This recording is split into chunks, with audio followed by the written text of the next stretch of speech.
Hi there, this video is all about automations.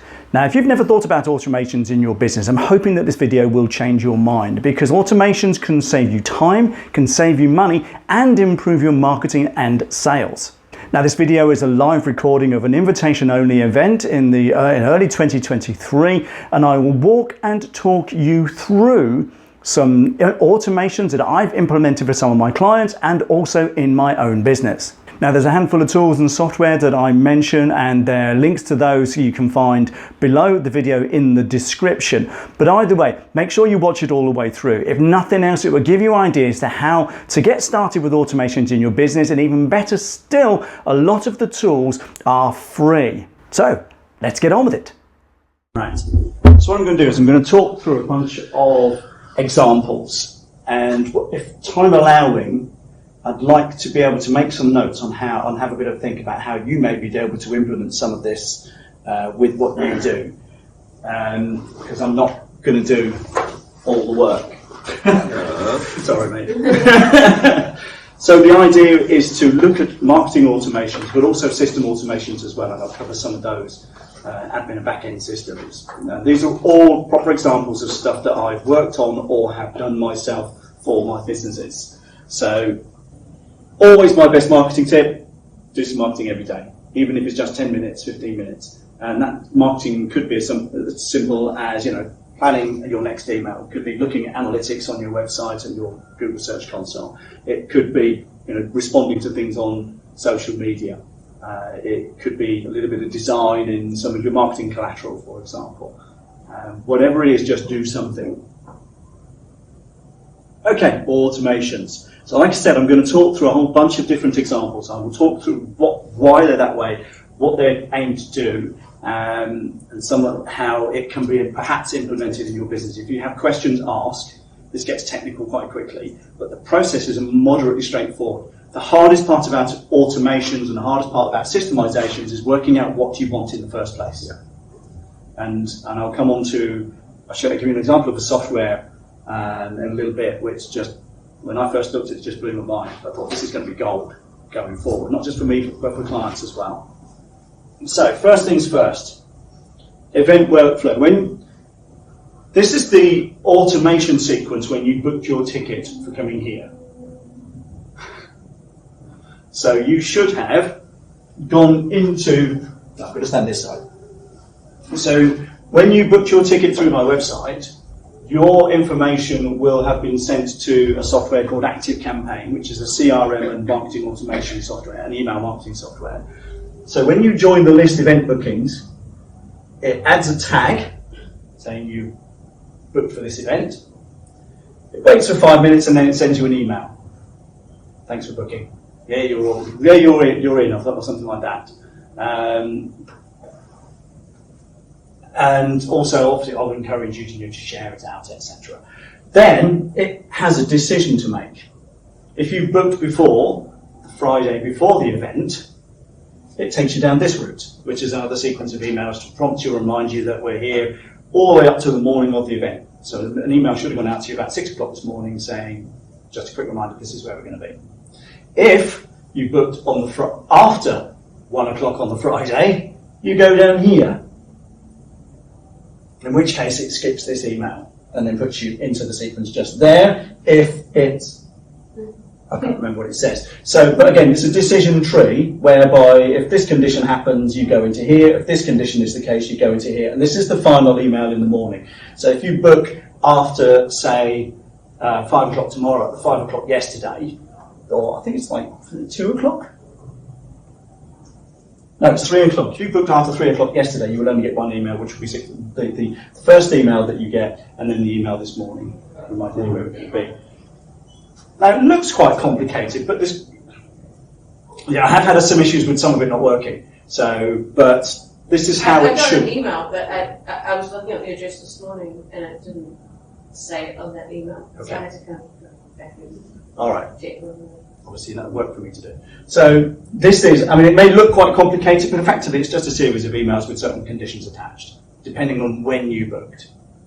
So, and this is using the software called ActiveCampaign, which I absolutely love. So that's just a fairly, just for a monthly seminar.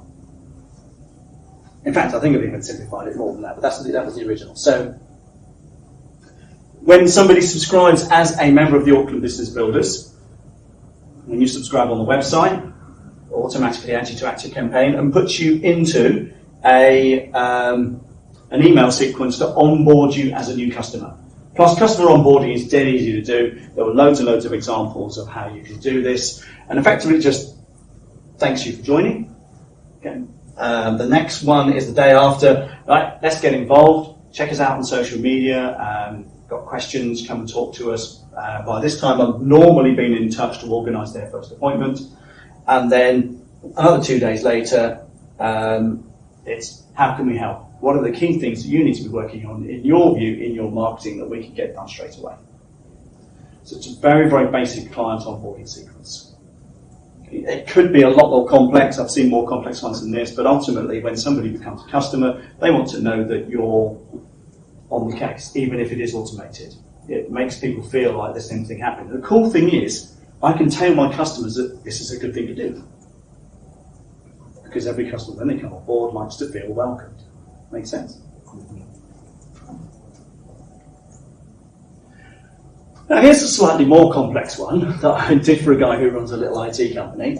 And this is I think it's a 7-part course on how to make sure your I think it was, I can't remember what it was. It's 7 tips to keep your IT systems in tip-top shape. And the idea behind it is to do 2 things. First of all, to gather leads. When you go to someone's website, for example, it used to be very common whereby, sign up to our email list and we'll give you X for free. Yeah, fewer people do that these days because everybody just realised they were going onto email list and everybody's email's full. So you can still do this, it still works, but you have to provide really good value for doing it. So Angela and I have talked about sign up to the newsletter list and get a 3-part mini course on getting your next job or something like that, because that's why people engage Angela. We just want that, get onto the email list, then we can nurture them through a lead funneling system, if that makes sense. In this particular case, the guy wanted to establish his credibility, he wanted to build his list by offering a free course. Okay, and this was aimed at his target market, which is very small businesses. So, and that was it. It was, I think it was something like 11 emails over the space of about 4 weeks, with time delays in the emails themselves. How would you suggest that that comes up on your website? Because I feel like I go into a lot of websites and you're there for like a second and then it comes up, sign up to our mail list. It's just like right in your face. You're trying to do something as the consumer, and it's too there. There's a number of thoughts on this. A lot of people will say, as soon as you hit the website, you get this in your face. Nearly nobody signs up. You can set a delay on that. So if somebody's there for, say, 8-10 seconds, then it comes up. But you've got to make it appealing. You've got to make it, first of all, visually appealing. And then you've got to offer them something which is of incredible value. You think, in a lot of websites, they come to your site, in 5 seconds they click the back button. You've got literally 5 seconds to make the right impression to keep them on the page. If they stay on the page longer than 10 seconds, they're looking around, or they're reading, or they're expressing, or you've got something on your site which appeals to them to keep them there. So, or you could set it where if they come and they say they come to the home page, for example, and then they go to another page, they're having a look around. They've effectively seen the shop window and now they're peering in through the door. Okay? And then you could put something up in front of them. I've never been a fan of the sign up now thing that pops up the minute you hit a website. Because like most folks, I'm thinking, sod off. That's not why I'm here. However, I have responded in the past to when it comes up a little more subtly. So on my web design company, I always had a little thing in the sidebar saying, join the email list and get the 7 key questions to ask a web designer before you part with any money report. And the cool thing is, I knew that only 2 types of people would download that free report were going to be my competitors, because they spied on us a lot. And people who actually genuinely, at some point, be even vaguely interested in the website. Then they went into the email list. They got the 7 key questions report, and then we just sent them into a nurture list. And when they got to the end of the nurture, there was a handful of emails over a few weeks. I got a notification saying this person has finished the end of the automation, and then I sent them a personalised email. If I could find out who they were, and the cool thing is, if they're from a company and they've got a company email address, you go to LinkedIn, you can often find their contact details. If you go to their website, you can find out a phone number. So I'd often pick up the phone and say, look, you downloaded that free report. Are you interested in a website? Maybe not now, but at some point in the near future. And surprisingly, it was incredibly successful. Because yes, only a minority of people signed up, but those who did were often in the market for a website, and they were just kicking tires. But we were the only company, typically, that offered something for free, that was going to help them in their buying journey, but then also nurtured them through an email sequence, and then at the end, if we could, and I could find out who they were and where they were, picked up the phone and said, look, we want to have a chat about this. And it just became part of the funneling process. Sadly, after a while, I realised that a lot of the sign-ups were just spam bots. So I had to close it down. But while it worked incredibly well. And using a system like ActiveCampaign, it was dirt cheap to do. It's just knowing what you want the system to do. And that's the hard part, working out that process. The implementation is, whilst it takes time, is moderately straightforward compared to how to set this up. So this whole email sequence, the client wrote the emails, I constructed this. This took me probably about somewhere between 5 and 7 hours to create. Because each email has to be individually created, formatted, etc. Then we have to put the timings in, and then we have to create it in the CRM. But once it was done, it was done. So a lot of work goes up front. So how much time did it save them? It's not a case of what it saved him. It meant he could go to his market with something which attracted people to him. So he could go out and say, look, regardless of where you are in your IT journey, I've got 7 top tips here. That any one of them is going to help you, even if you've already got an IT supplier. And so some of these emails, like after the third one, I think it was, how are you getting on? Have you got any questions? Remember, we're here to help. And so again, sowing the seeds of, we're the guys who can help you with this stuff. Because some of this gets quite techy quite quickly.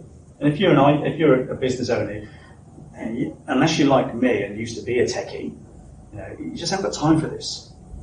So there were several nudges throughout the sequence to say that if you need any help with this, or some of it doesn't make sense, or you don't know where you are, let's talk. So yeah, I don't know how well it's working. He's no longer a client for his reasons, not mine. But yeah, it was a good setup, and if you promoted it well, even to a cold audience, this could and should have worked reasonably well for them, because ultimately you're just trying to build your list of potential customers. And again, I've always said, even when I had the web design business, even now, if somebody's not ready to put their hand in their pocket now, I want to keep them on the list. And I've said this before in seminars. Nigel Bottrell, who was my first business coach, he said they stay on the list until they buy, die, or tell me to F off. Because you never know where they're going to be in 3 years' time. And if you're still in the game, when you're still in their space, it could well be, I'm so glad you kept in touch. I've got several examples of clients contacts who became clients 2 and 3 years later, just because we kept in touch. Ironically, in the web design game, most of them don't even do proper web marketing. They certainly don't do email marketing. They certainly don't put people on email lists. So it's all about gathering data. Even if they're not ready to buy now, you just don't know where they're going to be in 18 months' time. But if you're still in their space, by having done this and put them into an email marketing system, you all get my emails every week. So, and that's part of my marketing system. That is one of my non-negotiables. So, and this is the rationale for doing this. 5 years before I came over to New Zealand, I bought an exhibition. I bought Leicester Business Expo. It was the county's largest business-to-business trade show with over 100 exhibitors, thousands of visitors, regularly highlighted by all the local press. The first year I did it, we had the deputy mayor come and cut the ribbon because it had been revitalised. And this is the automation for when somebody booked a stand.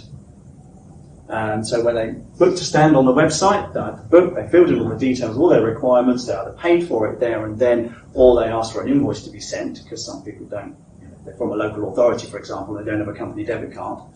So first thing that happened, it created or updated the client in Xero, and then sent the invoice. Okay, taken care of. The next thing it added the details, the contact details to a Google Sheet, which was our project management sheet. So all the team could see exactly who was booked, where they were in the stage on that sheet. Of course, it sent all the details to me as the business owner, who's booked, etc. Then it added the details to the CRM system, and it started a 5-email, 2-week automated exhibitor training program. So literally, we drip fed them with information on how to make the most of being an exhibitor, because we wanted them to come along and do well, because if they did well at our show, they'll be back next year. Okay. And then the contact details were emailed to the VA so she can get in touch with them to talk to them about how we can help them promote their business and the fact that they're coming to our trade show through our social media. And that all literally was all automated. When I bought the trade show, everything was on paper. Somebody expressed an interest, the woman would email the form, they had to fill it in by hand, send it back, she'd raise an invoice and email it back to them. Absolutely nuts. And then she'd have to wait for the money.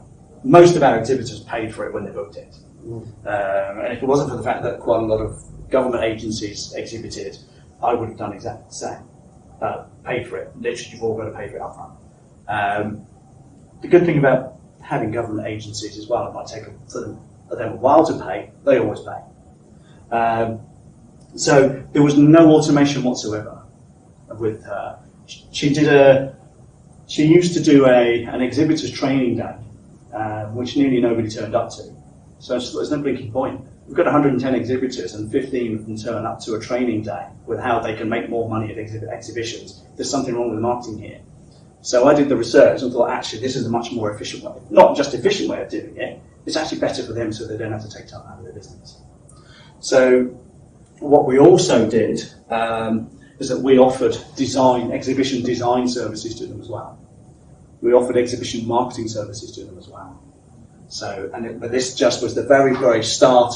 If you can imagine, all of this kind of takes place inside of about 20 seconds. It took me a while to set it up, but once it was set up, that was it. And the cool thing about it is like this was a customer nurture system.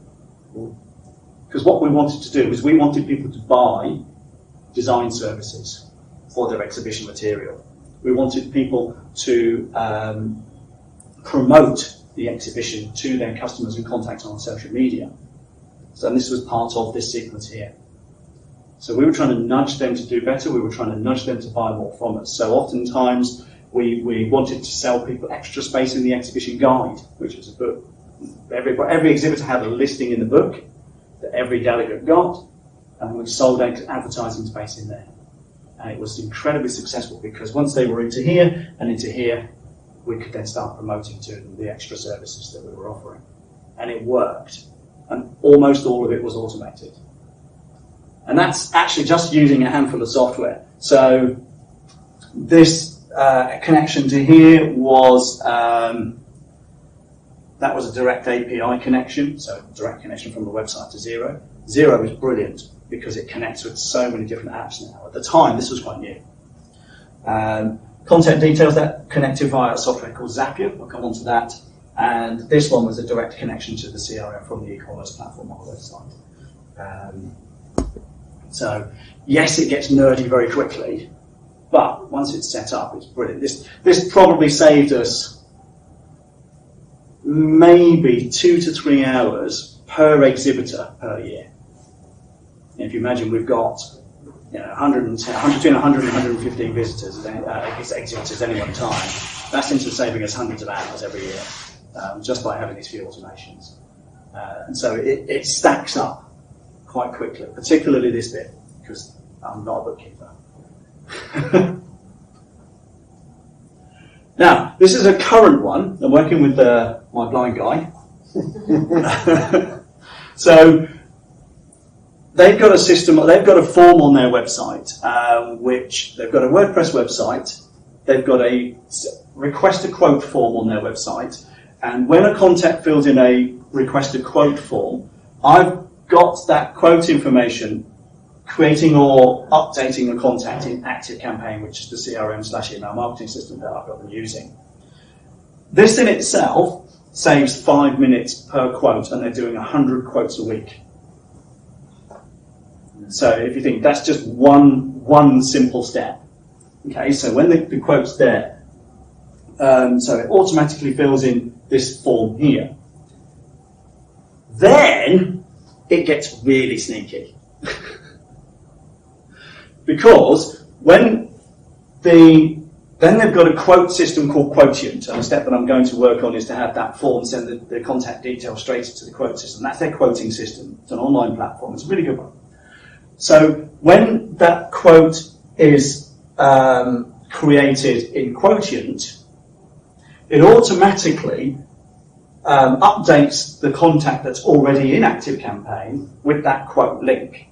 Because it's an online quoting system, if they click on the link, they can go and pay a deposit through Quotient and stop the ball rolling. But if they haven't sent a quote within 48 hours, ActiveCampaign will nudge the sales team to remind them that this person is waiting for a quote. Now, before this, a lot of quotes weren't getting done because they were literally doing 100 quotes a week. And it takes time to do a quote because they're all different. There's no one size fits all. The windows are all a different size. The specification of what blinds they want are all different. Some people want a whole house for a quote for a whole house full of windows. Somebody just want a bathroom window. And so there's no one size fits all quote. So the sales team get a nudge if they haven't sent a quote within 48 hours. But if the quote is sent, then it automatically takes them out of that automation. The sales team don't get the email. So it saves them again. Then it waits for 3 days and then sends them the client, the contact, an email saying, we sent you a quote for a few days, just want to know if you've got any questions, or if you're happy with what we've done, click on the yes button and we'll get your quotes underway, and you'll get your blinds underway. Again, it's making sure there's follow-up because of the number of quotes they're doing and the number of follow-ups that entails. Some of them were getting left behind, some of them were getting missed. So this makes sure that every single quote is followed up, even if it isn't a manual process. It waits for another 4 days. They get a very similar email, understand that life is busy and you may just still be thinking about it, but let us know if you've got questions or we can help in any way. If not, look forward to hearing from you. But if you want to go ahead, click the green button and we'll get your lines underway. Then it waits for another 2 weeks. And this is, are you still thinking about having some blinds made? And at this point, it gives them a choice. It's either yes or no. If it's yes, but I need more time, they click the green button, and then it sends an email to the team to go into the quote system and then give them an extra 30 days because their quotes expire after 30 days. If they don't respond or they click on the no button, they get taken out of this automation. And that happens after a day. We don't hear from after a day. If they've not responded in any way, shape or form, they go in here, they take from the automation. If they said, yes, I need more time, it sends an email to the sales team, saying, right, these guys need more time. It automatically sets this up in the ActiveCampaign and sends them another email in 28 days, saying your quote's going to expire in a few days' time. How about it? Or words to that effect. And if they don't respond or don't say yes, then literally they get taken out of the automation, but they stay in the email marketing system because they may not want to buy now, but they may do next year. So, and that's a very, very simple follow-up process. But this, I reckon, is going to save the 2 people he's got working for him in sales and admin probably a day a week in administration. And not only that, every single lead will get followed up. Every single lead will get a quote, and every single lead will get followed up, whereas before there was quite a bit of slippage. So this way wake up to me, it's like, I forgot to do that. Yeah, oh my God, how many quotes have I not done, or who's still waiting, etc. Because they were first of all, when the quote came in, they were copying and pasting this information into their CRM. They were copying and pasting this system into their quote system, and I'm going to automate part of that. Then they were compiling the quote in Quotient and then automatically having to, they were emailing that over to the customer via Quotient, and then they were having to remember to follow up. So So when this person accepts the quote for blinds, it automatically removes them. This is an automation through Zapier, automatically removes them from the sales automation follow-up system. So again, the sales team don't need to go in and do that. They literally, this takes care. When the quote's accepted, typically by the client or the sales team, the system is automatically set to take them out of the automation, so they don't get those follow-up emails. And again, this saves them, I don't know how many, their close rate is about 35%. So if they're doing 400 a week, this saves them having to do, I don't know, 185 times a week, take them out of an automation. So Zapier effectively, and if I've got a connection to the internet, I'll give you a very brief example. Zapier enables softwares to talk to one another. Used to be called in the software game middleware, but now it's, you can connect hundreds and hundreds of different apps or softwares online to do certain things. So in this particular case, when the quote's accepted on Quotient, which is their quoting software, Zapier sends a note over.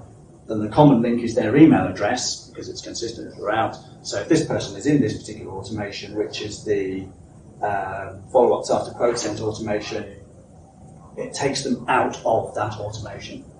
They're still an active campaign, but they get taken out of the follow-up sequence, and then the next step is to add them to a current customer's email list to keep in touch. Because they may buy more blinds next year for another window. Now, here's where it gets even more interesting. Remarketing is when you get the opportunity to necessarily know who they are, but they've visited your website or responded in some way to your marketing. And then there's several different remarketing approaches. This one is Facebook, or I should have added Google in here, because Google remarketing is just the same. So you can set up what's known as the pixel, which is the cookie, the Facebook pixel or cookie on your website. And every time somebody visits your website, you can add them to an audience in Facebook, and you can advertise to that audience. So effectively, you may not necessarily know who they are, but if they've taken a look at certain things on your website, you can put an ad in front of them on Facebook next time they go to Facebook. So the idea, contact visits your website, adds to a Facebook or Google audience. I'll talk about Google in a mo. It triggers the Facebook retargeting ad campaign. If the contact responds, you were able to use Zapier to add them to a CRM and then have an email follow-up sequence if that's what you want. But you've got the lead anyway, or if they go to your website, buy something or whatever, depending on the business. So there's a lot you can do. So effectively we've got three systems here. You've got your website, you've got Facebook, and potentially your CRM, and you could hook them all up. You may not necessarily know these people. They visited your website, they responded to your social media, you have no idea who they are, but when they get to Facebook, they then go to an audience. You still don't know who they are, because Facebook won't give you that information. When they see the ads, if they respond in some way, shape or form, then you get to know who they are, either through a form on your Facebook ad, or by sending them to your website, or responding some way, or get in touch, etc. Send us a message on Messenger, etc. And then you've got the opportunity to add them to a CRM system, so you definitely know who they are by that point. So one thing that's good about this is you get the opportunity to find out, or to identify unknowns through a sequence of nudges. I like the phrase nudge, because we're not trying to just buy their stuff. We're trying to nudge people just to say, yes, I'm interested, let's talk. Because we all provide services here. It's all based on relationships.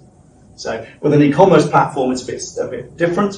Got a client who sells wrapping paper, high quality, well-designed wrapping paper here in New Zealand, and his is all about driving sales. So he's identified a target audience that he advertises to on Facebook. We're also going to get some retargeting done because he's getting traffic to his website, but conversion rates are low, so we want this next bite of the cherry. Now, there is email remarketing as well. This becomes interesting. So I've got a client who is an accountant. Selling accounting services is tricky because very few people wake up early in the morning or middle of the night saying, I'm going to get a new accountant. It just doesn't happen. Typically people change accountants because they're pissed off or the accountant's done something wrong and cost them money. or they're a startup and they're looking for an accountant. So he's got a really well-developed list of contacts, and they're split into clients and non-clients in ActiveCampaign. And he sends out a weekly email with ideas, hints, tips on how to run your business more effectively, how to make your numbers work for you, etc., how to build a better business. When someone who isn't a client clicks on the link to take a look at the article, now he's a cash flow specialist, so most of his emails are on cash flow. If somebody who isn't a client clicks on an email about improving cash flow, the chances are good that they're concerned about cash flow. So we then tag them as showing interest in cash flow, and then we add them to an automated sales follow-up list. The following day, they get an email saying, look, our clever software has told us you've taken a look at this cash flow article. Is this something you're concerned about? If it is, let's talk, we can help, because this is what we do. It's just a simple nudge. But it also sends an email to Murray's PA, which is actually his daughter, saying this person has clicked on this link. And if they spot the pattern where somebody who isn't a client is clicking on cash flow related articles, they pick up the phone. So look, we know we've been spying on you, that you've been interested in cash flow. Can we talk? And again, it's that automation up to the point where having the conversation is worth doing. Now, we're still fairly early on in this, but the signs are good. People do click through. It's frustrating because I help them build it, and when I take a look at the article because I'm interested, I get the email the following day, which is fine. I'm glad it's working. So, and this is a very, very simple way for when you've got an email list, is to how to identify people who are interested. So, for example, working with a property manager in Palmerston North, and we're just getting some of this stuff underway. So I'm sending out his third marketing email next week. No, actually, I've got a reminder today, so it'll be this week. So what we want to try and do, he's got his list set up into clients and non-clients. So the non-clients are set up also slightly differently. So there are networking contacts, and there are people who've inquired but haven't become a client. And those are the people we're interested in. So when he sends out the email about a particular topic relating to property management, if the people who have inquired but haven't become clients take a look at the article, the next step is to identify these people and think, okay, maybe we need to drop these guys a line. They may not become clients of us, they may not be clients of anybody, but they're interested in this particular topic. And so the idea is to use this not just in automations, but also to more intelligently market to people who are expressing interest. Zapier. Right, let me see if I can get onto the internet to give you a quick rundown of Zapier. Question about Zapier. Yes. Does it have sort of systems which are approved that it can talk to? Because we use a CRM system provided to us by our aggregator. Yeah. And so that is effectively a closed system where all of our client data is. So I have to export it across to HubSpot for my newsletter, which is a pain in the butt because stuff can get missed. But a lot of the automation comes off stuff that goes on in the CRM system, in the provided CRM systems when clients move through the sales pipeline process. And everything would have to be automated, or would have to be done manually unless it would talk. So is that something that Zapier needs to be approved? Does that make sense? Let's give it a whirl. Right, so we're going to log into my account. Right, so let's have a look, see if people connected. What's your CRM called? My CRM. My CRM. Crazy name, huh? How original. There you go. My CRM to HubSpot. Oh. No, I can't spell. Oh, I see. Okay, so first one. There we go. Okay. Say contact created.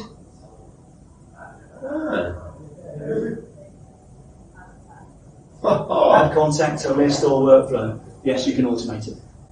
So, bloody hell. So anytime a new contact goes in, and it will be your account, you can automatically add them to HubSpot, and you can set HubSpot so when that customer arrives in the account to automatically trigger off a bunch of automations. But adding it to the list then is the starting point, which is putting them into my CRM newsletter. Yes, and Zapier will connect them. And this is why this is so powerful, is that it connects to thinking hundreds and hundreds of different apps, CRMs, softwares, like the quotation system, for example, that my blind guy uses. I didn't know that this connected. So there's hundreds and hundreds of different apps. Okay. I connected WooCommerce, which was, I still have this connected from WooCommerce, which is an e-commerce platform on a WordPress website, into ActiveCampaign. And that's my most commonly used. But I've also got it connecting my website, ActiveCampaign contacts for new Calendly invites. So if somebody books a free discovery session on my website using Calendly, it automatically adds them to ActiveCampaign for me and sends them an email. So I don't need to do that. I don't need to add them to my CRM, they're already in. And it's just those the idea behind Zapier is to just do little admin jobs, like not having to copy and paste or export data from my CRM to HubSpot. You can automate it. And then you can set HubSpot to say, right, when this guy arrives as a new entrant to this particular list, fire off this sequence of emails. And there's, like I said, you name it, it will probably do it. But with a free account, like I said, you can have 5 what they call zaps, which is the processor itself, and then a combined total of 100 transactions every time this figure fired off. What you can't have with a free account is multi-step. So you can't have it, so you bunged your My CRM sync and you got add the contact to HubSpot. That's one step. One step. But you could then, in theory, have, okay, well then let's add them to a Google spreadsheet for project management. That's a 2-step process. So you can't have multiple steps with the free account. But even then, it's not expensive. I think it works out to just a few $100 a year. If, like the blind guy, you're going to have 400 transactions a week, a month rather. So he's having to buy 1,000 transactions a month, which is saving a massive amount of. Oh yeah, it's going to save them a working day a week. Time, efficiency, mistakes. But not just that, it will not only save time, but it will also mean that his conversion rate will go up because every single lead gets a quote, and every single lead gets followed up. Nothing will be missed. So he's sitting at the minute at about 33 to 35% close rate. We want to nudge that to over 40, which is, I don't know, we'll add 20% to his turnover. So that adds probably $250,000 to his turnover. Not half bad for a few $100s worth of software and a little bit of money spent on me constructing it for him. And the day a week saved between his admin staff. So it gets really good real quick. The hardest part, like I said early on, is that working out what the hell you want it to do. Because you could just automate so many things. So you could connect, say for example, his forms on his website uses is Gravity Forms, which is a forms app that plugs into his website. I've got Gravity Forms connected to ActiveCampaign using this. No, actually, no, it's a direct API. So like I said, if staff then doesn't have to copy and paste that data into the CRM, it's already there. That saves them 100 times copying contact data into a CRM every single week. Split between 2 staff. So it adds up. Now you think every single follow-up is going to be done, however much time that's going to save. I reckon it's going to save his staff a combined working day a week. Easy. And it's probably all told going to cost him about between $3,000 and $4,000 all in. So, yeah, I'm quite excited for him actually, because I'd love to be. I really want this to make a difference to his bottom line, well, top line ultimately, his sales. It should. Does that make sense? Yes. An ActiveCampaign, like I said, is an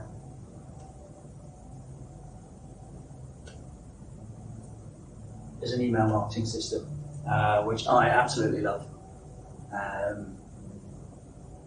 Because, like I said, it connects with so many different softwares. So if you've got a CRM or a system you use already, you can chuck it into there. And compared to many that can do this kind of stuff, it's quite cheap. A friend of mine bought Infusionsoft about 9 years ago. Now, Infusionsoft is the Rolls-Royce of CRM and marketing systems. It does nearly everything apart from make the coffee. But it was, from his point of view, it was thousands. It was how much did he pay? He ended up paying, it was several £1,000s a year to use the software, and it took him 6 weeks to implement in his business. He took 6 weeks out of the business. By and large, it ran itself, but he took 6 weeks out. But he said it was just amazing because it automated everything. To the point when he sold his business, it was worth several times more than it would have been without it. So he no longer has to work for a living. His kids probably won't have to work for a living. And a lot of that was obviously down to the growth of his business, but also creating systems that made it to the point where somebody buying it could pick up the book like a franchise and say, right, this is how it runs. And a business that can do that is worth so much more. Does that all make sense? Any questions? Right, I've actually talked a lot longer than I was expecting to, but I've covered a lot of ground and hopefully given you some ideas. Anybody got any thoughts or questions on how you can do some of this in your business? Start linking the two CRMs will be good. Well, that'd be a good start. Let's save you one admin job per customer. Yeah, no, that's good. And then when you get into HubSpot, you can start an automation sequence from there. They keep on contacting me. Can we have a run-through call? I'm like, no, leave me alone. I just want a free service. And it works. I'm like, okay. Yeah, and HubSpot is really good. It's very comprehensive. There's an awful lot you can do with it. It's not the cheapest out there, but it is incredibly good for what it does. And it's well used and it's well documented. ActiveCampaign is the same, and it's constantly being improved. But I like this because it's user-friendly to begin with. HubSpot gets real techie real quick. That course that I showed you in one of the first slides uses Zoho. And Zoho, again, is built by nerds for nerds. It's not terribly user-friendly. And anytime you want to do something different, you have to buy another module. It's very frustrating. It used to be so simple. It did. Yes. Yeah. It's like hieroglyphics now. Yeah. I'm a techie, and I struggled with Zoho because he's had to buy the CRM. Then we had to buy the email system. I'm thinking, hang on a minute, if we do anything else, this is going to keep costing money, and that's hundreds of dollars a year to the cost of the software. So, we'll see. Right, that's it. Unless anyone's got any questions. Thank you. Thank you. I don't normally get a round of applause.